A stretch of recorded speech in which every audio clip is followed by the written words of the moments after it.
sinarnya. Oh, ini matahari ya?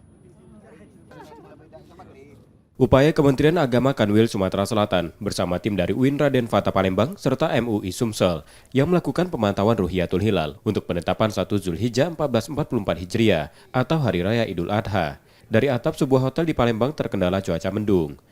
Pemantauan yang menggunakan teleskop bintang digital. Sejak Minggu petang sekitar pukul 18.01 terkendala cuaca di Palembang yang sejak siang hingga sore mendung. Akan tetapi di Palembang hari ini kita tidak dapat meru'yat, tidak bisa meru'yat karena pengaruh cuaca. Ya.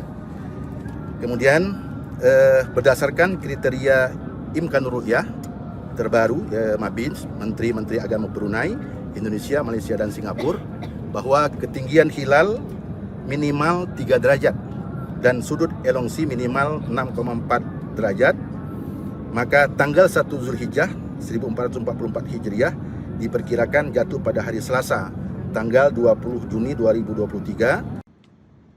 Meski posisi hilal tidak terlihat di Palembang, hasil pengamatan hilal tersebut tetap dilaporkan pada Kementerian Agama untuk menjadi bahan penetapan 1 Zulhijjah 1444 Hijriah.